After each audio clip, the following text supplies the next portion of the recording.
So welcome to everyone who's joining us for our regular council meeting. Council meetings are available live through Zoom, and recordings may be posted online on County of Huron's YouTube channel. You may be seen and or heard as part of these broadcasts, and your name, comments, and or presentation materials will become part of the public record. So I'm going to call this meeting to order. And first off is to approve the agenda that's before us. So I'd be looking for that. So that's Councillor Anderson, Councillor Vanstone seconding that. Those in favor? That is carried. Is there any pecuniary interest that anyone needs to declare at this time? Seeing none, then we will move on to the minutes of our previous meeting of June 4th. Is there someone to adopt those minutes? Past Warden McNeil, Councillor Klopp seconding that. Those in favor? That is carried. There is no delegations this morning, so I'll go to councillor comments. Councillor Bazinet, please. Thank you through you, Mr. Warden. I do have to remove myself at 10:30 this morning, just for your notification. When I do step out, that's the reason. Thank you for that. Any other councillor comments? Councillor Heffer? I likewise have to move out at 11:15. Thank you. All right, thank you. Past Warden Ginn. Yes, I asked this question in closed session and only because I wasn't sure it's something we could do. And I want to be very clear, this isn't a slight on our treasurer by any means. I know he's a very busy man. What my concern was with our reserves and how we invest that money. And I'm aware of an organization, it's the Oswego Bayfield Conservation Authority, has an outside firm that looks after their investments. But there's very safe investments that people can make, treasury bills, corporate bonds, the likes of that. And with $60 million in reserves, 1% is $600,000 if a professional service could make us that much more money. Anyways, my request would be for a staff report on that, whether that's an option that we could look at. It just seems to me, and I guess I was concerned because of money we have sitting in a bank account. To me, that's always been a pretty low invest rate of return, also low risk. But I think it's a discussion I would like to have with County Council. So if I could request a staff report on possible options. Thank you. All right, Michael's nodding. CEO work is nodding, so we'll get some information coming forward on that. Okay, so that's a mover for a motion. So I'd be looking for a seconder. That's Councillor Anderson would second that motion, that staff report would come back to us. Those in favor? That is carried. Anything else under councillor comments? Okay, we're going to move on to our consent agenda. Is there anything on that list that anybody wants to specifically speak to? And if there is not, then I'd be looking for a motion then to approve the items on the consent agenda. So that's Councillor Becker, seconded by Councillor Bazinet. Those in favor? That is carried. So we have a Treasury Department renovation report that we've had in our package, and Jeff Kerslake is available remotely if there's any questions regarding that report. Jeff, I'm not seeing any questions.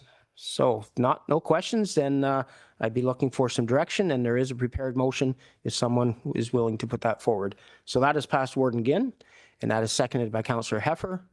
Those in favor? That is carried.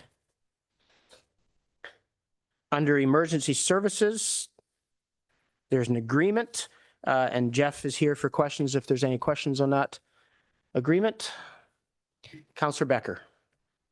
Thank you, Mr. Warden. Thanks, Jeff, for this report. Just this program is so beneficial to our seniors of our communities. And I've seen it firsthand in our community down in Dashwood.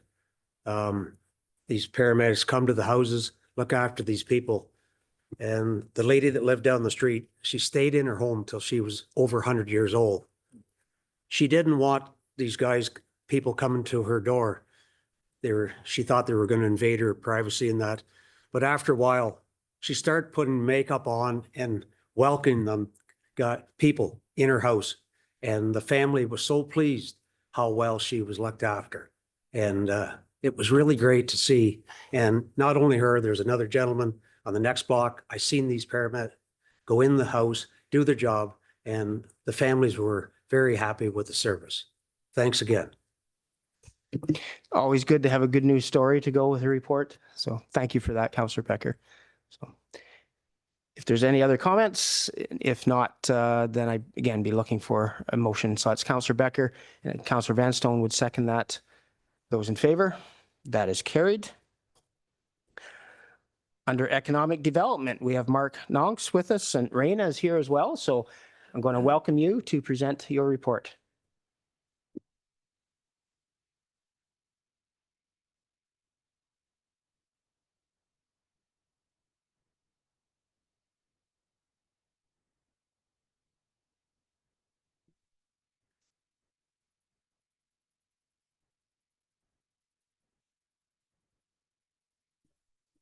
Good morning, and through you, Warden. This morning, I'll be presenting to you for the next few minutes about what we call the housing crisis and how it affects newcomers in Huron and Perth. What exactly does the housing crisis mean? Over the past 6 months, we've been trying to figure out what this term precisely means for newcomers to Canada who are settling in our area. We worked with Dr. Rana Telfa, who is an expert in research and has focused on immigrant experiences in rural and small communities. Rana was guided by well-known Huron County academic Dr. Wayne Codwell, who was her supervisor and guided her through her PhD process, which was completed in 2023. We decided to look at the experiences of newcomers to Canada because previous research, a survey of immigrants in Huron and Perth completed in 2023, told us that the cost of living and finding housing were the biggest challenges immigrants faced in our communities. We received funding support from Immigration, Refugees and Citizenship Canada, along with the Huron County Economic Development Board, the Perth County Economic Development Department, and the Municipality of North Perth to conduct this research. Our research process was guided by a research advisory panel, which included representatives from various community organizations, along with representatives from County Council, including Councillor Noel and Warden Finch. Thank you for your help with this project. So why study newcomers specifically? We asked our research working group this question, and here's what they told us. Newcomers have no fallback. They don't have friends or family to go back to. Newcomers don't have a credit or rental history when they arrive in the country. By understanding the experiences of diverse groups, decision makers can keep things in mind like development and infill planning. Representation from different groups is important to break down barriers to enhance people settling in our communities. Newcomers lack knowledge of the local rental market or housing supports available. Rural areas often rely on social connection referrals for rentals, and newcomers may not have these networks. And newcomers may face housing barriers such as xenophobia, which means discrimination of immigrants, and racism that others don't. I would add that our communities are projected to grow, and we can expect more newcomers to move to our communities. So therefore, figuring out housing and how we can support that is essential.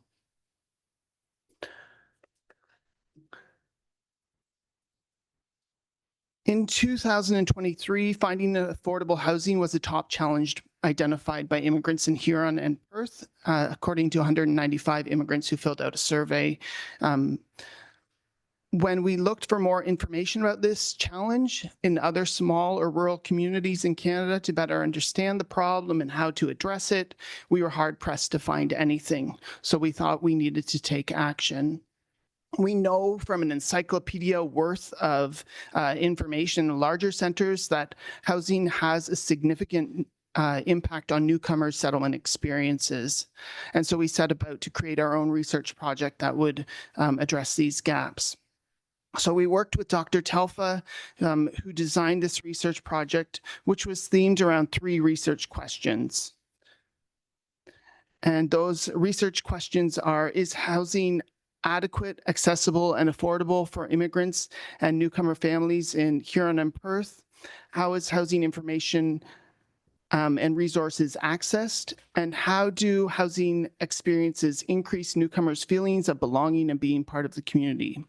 We used a focus group methodology, which is a group discussion using the same questions at different locations.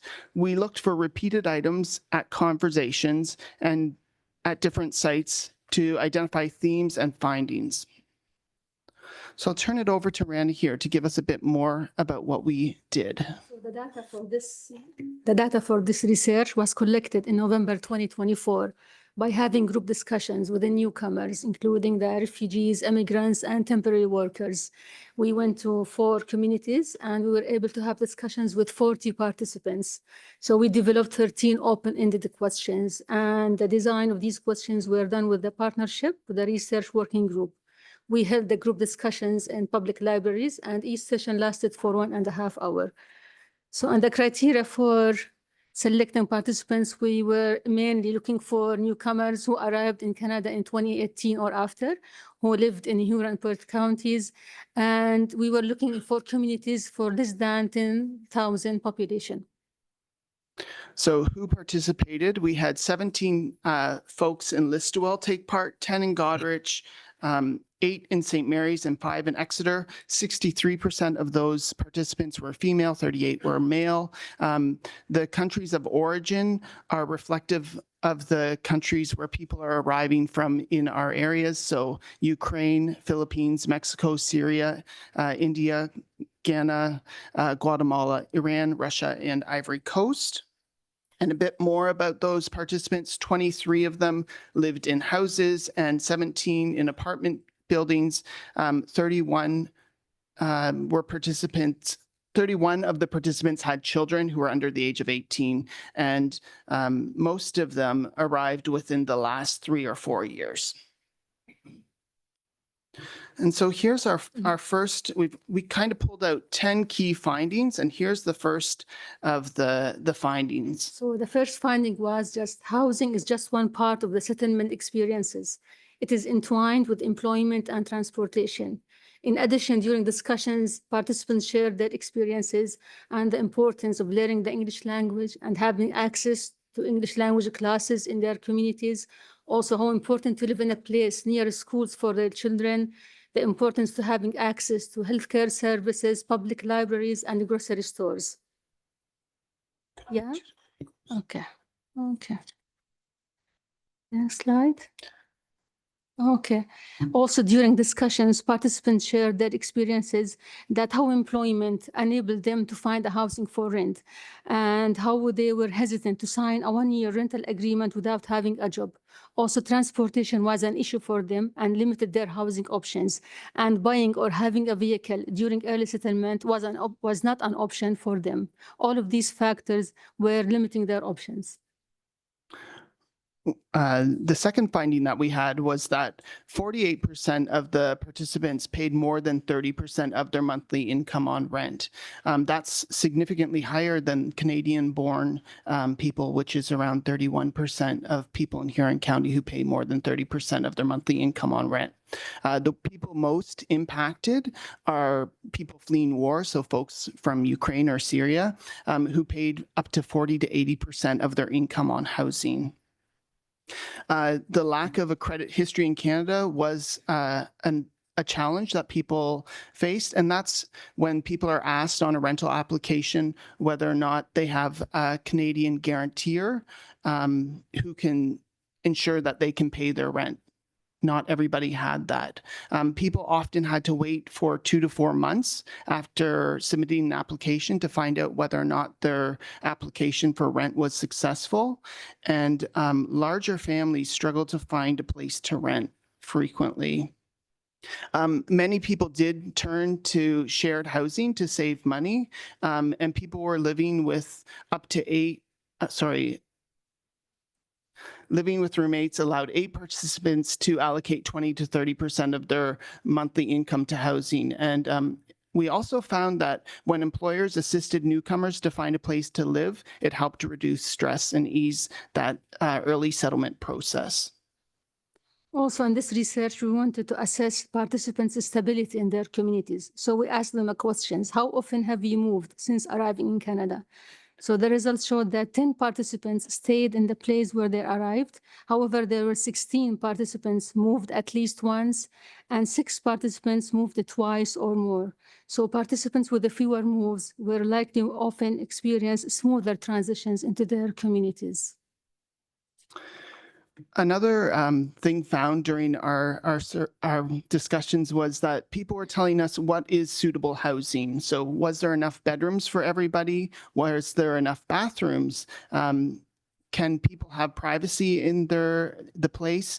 And can people express themselves freely in their place? That was considered suitable housing when they could have all those needs met. Also, maintenance was a key topic in our discussions, and we asked them, are there any necessary repairs in your place? So we had variable experiences. 7 participants lived in houses that were in good condition and renovated. However, there were 4 participants highlighted challenges with living in older buildings and the repair requests that can meet delays. Also, other participants shared their concerns about the laundry room that can be either difficult to access or even that have washing machines that are not working properly. You might not be surprised with this one, but landlord-tenant relationships can vary. So there's great landlords who are responsive to requests, and that's considered a hallmark of a great landlord is how quick they respond to something. There was also concern about some landlords' views about immigrants. And I'm skipping the quotes for the sake of time, but you have a copy of the report in front of you, and you can turn to it for more information. Also, in this research, we wanted to know about their sources of information about rentals in their communities. So mainly in this research, we found out that 15 participants, they relied on family and friends for looking for house for rent. 12 participants relied mainly on Facebook, and there were 2 participants used the Google and others the real estate agents. Okay, yes.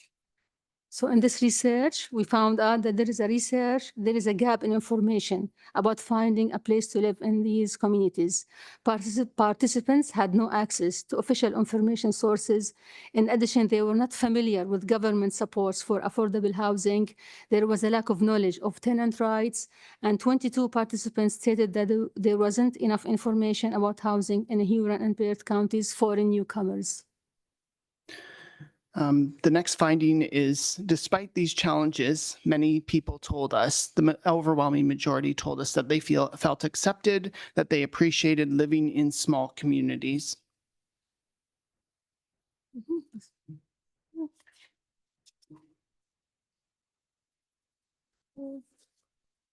Okay, in addition, participants shared that they found local residents helpful and friendly. They described locals as welcoming, generous, empathetic, and willing to help them by sharing information. Also, they praised their volunteers and neighbors who supported their adjustment to their new surroundings. And then finally, people were often unsure if they would remain in the community. Housing affordability and proximity to essential service was a key deciding factor. Many wished to stay and purchase their own home, but there was a need for permanent residency that was required for people to feel confident about remaining in the community. There were limited job options. Also, that was a factor in people's ideas about whether or not they could stay in the community. So now that we know all this, what does this mean? We know the scope of challenges and barriers when we're talking about the housing crisis newcomers are facing in our communities, and we're working with partners to identify solutions. We know that as the Immigration Partnership, we're not going to pick up hammers and build homes, but we believe that there are ways to strengthen newcomer experiences of housing in our communities. We will also be bringing research back to the research participants and brainstorm solutions to address the housing in this area as well. After the consultations, we'll be producing another report about possible solutions, and we'll be back sharing that information with you. Thank you for your attention. We appreciate the support that this council offers to newcomers. Well, thank you, Mark and Rana. And we are looking forward to some of the solutions that you can bring back to us, because that's the hard part, is coming up with the solutions. So council, is there any questions or comments regarding this report? Councillor Noel. Thank you, Mr. Warden. I just wanted to also say thank you because I know the incredible amount of time and effort that went into gathering all this information. And it's only with that data that we're able to then take the next step to find solutions. We know there's a problem, but we don't know what the sort of granular information is that will help us solve it. So I just wanted to, extend my sincerest thank you to you for going to all the trouble of getting that granular data for us. Well said. Councillor Finch. Yeah, and I'll echo my friend's comments too. And Mark and his team does an excellent job. I can tell you that. Very engaging, and he keeps the actual committee very active and very engaged. So there's great leadership there, and I'm very proud to be a part of that team. Very good. And with that, final thank you to Mark and Rana, and appreciate the work you do. So council, is there someone willing to put a motion forward to receive this? That's Councillor Harding and Councillor Noel. Those in favor? That is carried. Thank you so much.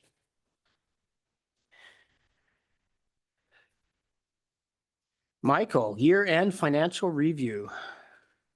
When you're ready, you go ahead.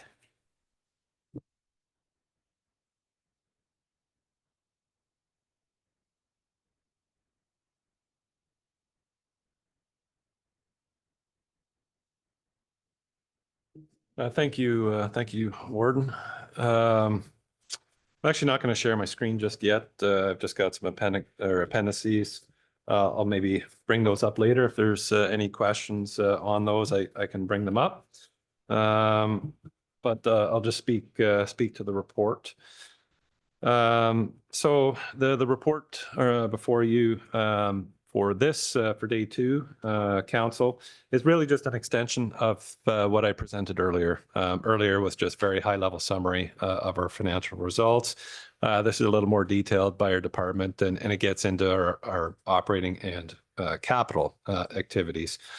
Additionally, these numbers before you exclude the proportional share of the health unit. So we've just got our 1.3 million expense that we pay, but we're not recording 43% of all the financial balances for the health unit in this particular report.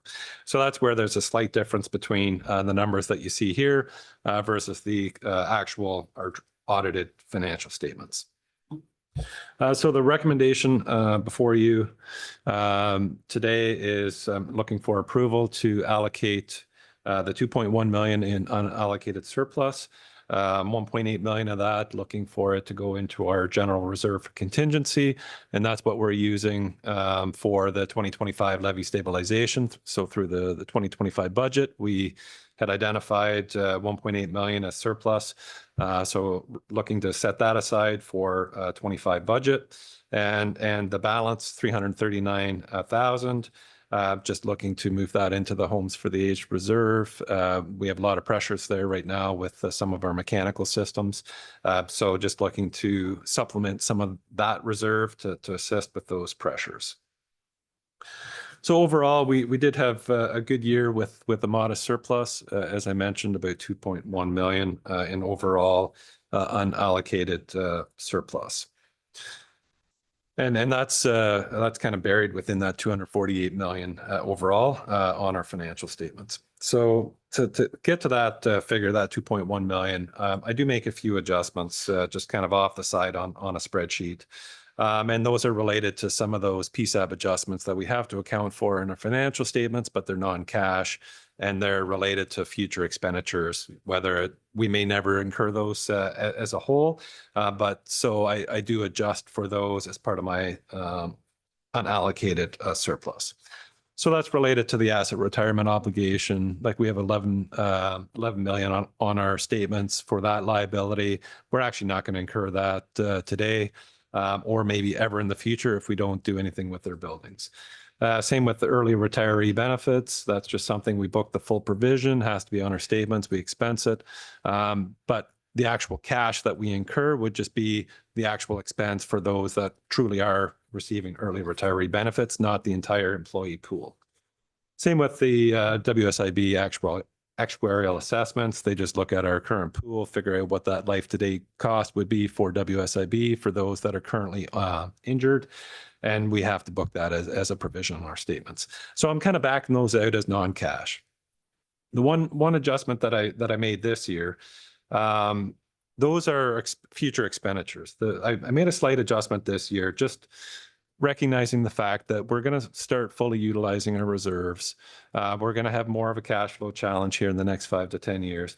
So not only did I want to look at, okay, what are future expenditures that are currently on our books, but non-cash, but what we've also recognized as revenue in the past that we don't necessarily have the funds for. So essentially, I tried to bring it back to more of a cash base in our reserves. So that's where I looked at our POA revenue. So we have a large amount of defaulted fines within our POA, provincial offenses court. I don't have the exact numbers, but let's say it's $3 million in terms of defaulted fines. So we set that up as revenue. Corresponding, we recognize that a lot of that we're not going to collect.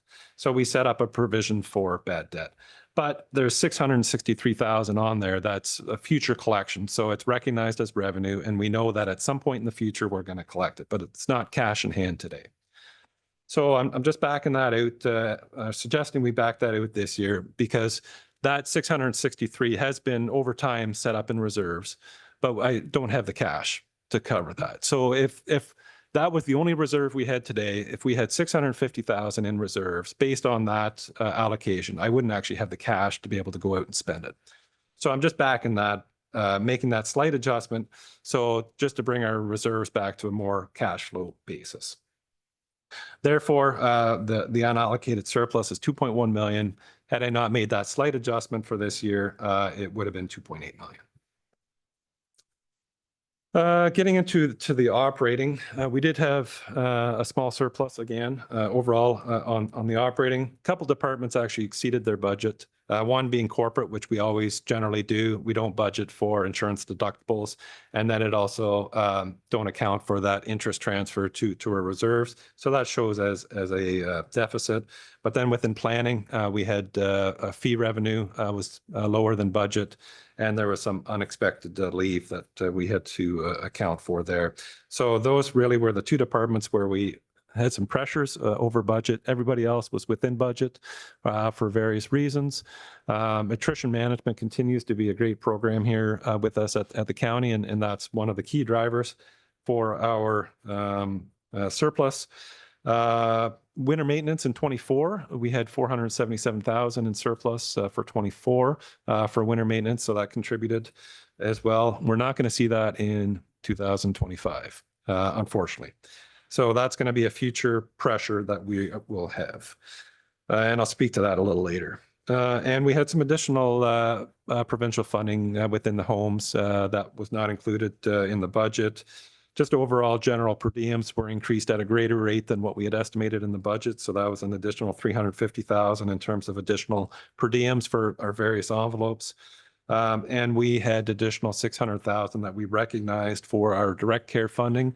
And that was just a little bit of a change in how the change in methodology, which I described through our budget process, where we went from an enhanced to more of a sustained type model.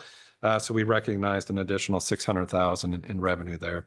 So those were really the primary drivers for the surplus that we did have. And they are listed in the appendices. Appendix A actually has kind of that summary listed by department. And you could see the surplus for each of those. An extension of that would be Appendix B. That would be our detailed operating statements, where it has each department shown with the summary of their accounts. So you could see all the different expenditures by department. I'm not going to get into that today. There's a lot of detail there, but if there are any questions, happy to address those. Within our capital, Appendix C, we have a listing of all the capital expenditures, so you can see all the jobs that were approved in the 2024 budget and their status, whether or not they were completed, their actual expenditures if there was a surplus, and also those jobs that were carried forward into 25. If we look at our total carry forwards plus the actual expenditures that we made, we're looking at about 53.5 million last year in terms of actual and also ongoing projects moved into 25. So the surplus for our capital program last year, we had 233,000. So surplus for everything excluding public works. So there was a surplus. That 233,000 was or is included in the 2.1 million of the operating or of the unallocated surplus. Already built into the reserve amount or that reserve schedule, if you recall, under transportation services, there was 18.5 million that I already did a transfer to that reserve balance of 945,000. So that would have been the public works capital surplus that was realized last year. So I've already made that adjustment, and that is in our 18.5 million under public works. In terms of reserves, so I did touch on the reserves with the audited statements. Numbers aren't any different than what I had presented there. So we do have a $61.9 million balance there, but that's going to be well used this year. Estimating a balance for year end of 43 million for 25. But some of that is committed for various types of expenditures.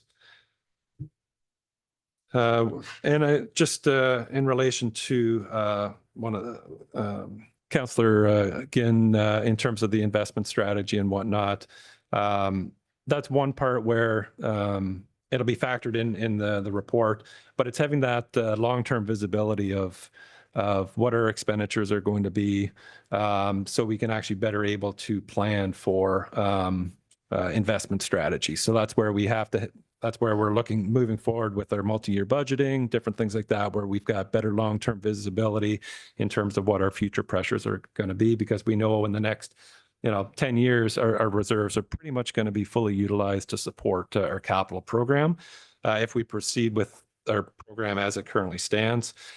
So we do need that visibility there. And just in terms of just our bank account, we have a very favorable agreement with our bank. We're getting 3.25% right now with current interest rates on our bank. I can't get that in shorter term GICs. So that's where looking at our strategy, it seems it's not just a regular checking or savings account that we would have personally. We have a very favorable agreement with our bank in terms of the interest that we do get. So that's where it's trying to look at, okay, what is that future visibility with our reserves, and in relation to our asset management plan, and where we can get the best dollars. So I'll touch on that. I just wanted to highlight so council wasn't concerned that we're just sitting in a low interest rate account. We are trying to maximize those dollars as best as we can. But that being said, we're going to have some significant pressure with our reserves. For this year alone, we're at 89% of our winter maintenance budget to date. So we know that we are going to run into a deficit within that program for 25. We've got 1.4 million in our winter maintenance reserve. So we have some potential offsets there if we do run into a deficit situation, but that has to be replenished at some point, whether it's this year or in subsequent years. So we will see probably lower surplus this year going into 2026 budget than we have in prior years. So we will have some interesting budget discussions at that point. But I just wanted to give council a heads up that we are going to have fewer dollars in the future to assist with our budget mitigation. The 1.8 million that we have this year going into 25, that's equivalent of 3.25% on our levy. So if we have balances that come in less than that, we will see some pressure there. So So stay tuned. I'll have some additional information on that as we bring our quarterly reports forward to council, where we'll have better visibility in terms of our year-end surplus. But I did want to touch on that we will see some pressure this year with our current surplus. So that being said, as mentioned just in the report, I am looking to allocate that our surplus to both the general reserve for contingencies and the homes reserve fund. So I will leave it at that. Thank you, Michael. Any questions for Michael at this time? Past Warden Ginn, please. Yeah, my question's on that $10 million for asbestos removal. And do we know if that's, say, this building, I'm pretty sure it's been sealed up and then, mitigated, doesn't need to be reserved. Are we going to have to spend that type of money to remove the asbestos, or is this an end of building life cost? Do we know that?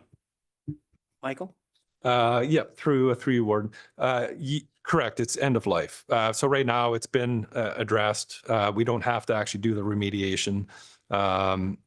And this would just be on removal or disposal of the property. And it's really the biggest, if I can recall, the facilities that have the most dollars attached would be the homes. They estimate it just based on square footage and the age of the building without actually going in there and doing an assessment, right? We didn't have consultants go in and we didn't spend that money to do actual asbestos review or an analysis, but just based on the age of the building, when it was constructed, and the square footage, had to come up with an estimate of what that would be. And that's over $3 million right there. So let's say the homes were full of asbestos, which I don't believe they are, but they could be. There's a chance that they are because some of the building materials may have had asbestos. We would be looking at a future when we would demolish that building. There would be an additional cost that would be part of that for the remediation for the asbestos. So it only happens when we actually truly have to remediate it. So it's not an obligation for us to do it today. It's just a future cost, and it's just an estimate. But council has to be aware that there is the potential liability in the future. We're going to have to invest that money. Same with the fuel tanks. Like we're just estimating that there's going to be some contamination for the fuel tanks, but that would be addressed when you actually have to deal with it. So. Follow up? Yeah, well, we dealt with this when we took down the Blue Water Youth Center, so I know it can get expensive, but I just didn't know if that was an immediate cost, but that isn't. Okay. Any other questions for Michael? Okay, thank you for that. So a seconder. So that would be Councillor McClellan. Those in favor? And that is carried. Thank you, Michael. Is there anything under correspondence that anybody wants to speak to? And seeing none, then there'd be a recommended motion to accept the correspondence that's not been specifically dealt with for information. Councillor Heffer, seconded by Councillor Finch. Those in favor? That is carried. Is there any new or unfinished business? Seeing none, is there any notice of motion? And none there as well. So we do have a bylaw, and I'd be looking for a mover and a seconder for the bylaw. So that's Councillor Klopp and Councillor Becker. Those in favor? That is carried. And under upcoming meetings, just a reminder for the bus tour on June 24th, and just make note of the 8:30 start time for that in Clinton. We're at the place in our agenda where we'd be looking for someone to confirm our actions for the morning. So Councillor Harding, Councillor Finch would second that. Those in favor? That is carried. And would anybody like to adjourn us? So that could be Councillor Dietrich and it could be Councillor Heffer. Those in favor? That is carried. Thank you. We covered a lot of fairly in-depth information this morning. Thanks for your attention to those details. Enjoy your day.